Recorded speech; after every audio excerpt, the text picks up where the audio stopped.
Hey folks, thanks for joining me here on KY4.com. Happy Halloween and get set for an interesting day in the world of weather here in central and eastern Kentucky. On Thursday, the much advertised dynamic system is going to be making its way into the Ohio Valley, and that's going to rock the boat, so to speak, as far as Halloween festivities are concerned. Of course, a little bit of controversy here in the Lexington area. Some folks not happy with the as of Wednesday night decision Lexington, the city, to continue trick-or-treating as scheduled, while a number of the other communities, especially surrounding Lexington, have opted to hold off until the worst of this passes on Friday. Probably the better move, even if we don't see any stormy weather here in Lexington in the metro area proper between 6 and 8. There's going to be a lot of wind energy with this system, so gusts are going to be in the order of 40 to 45 miles per hour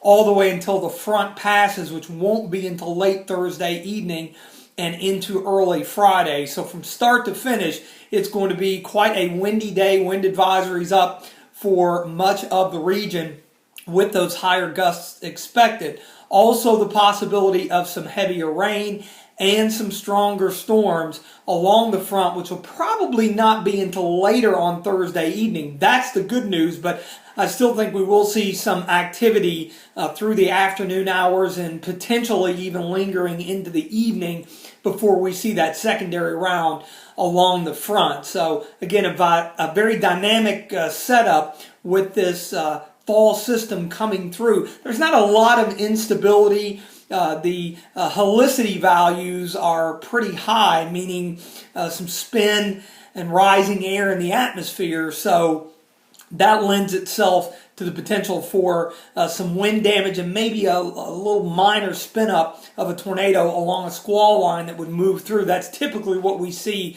with these fall type severe weather events. So something to keep an eye on Thursday. Beyond that, another quick system dives in Friday night, early Saturday. That may linger some cloud cover around. It's not going to be overly cold back behind the front that will move through late Thursday into early Friday. The temperatures back down into the 50s this weekend and then climbing into the lower 60s by early next week. Beyond Saturday morning, we should be dry for the better part of the weekend. But definitely use your best judgment as far as the trick-or-treating goes.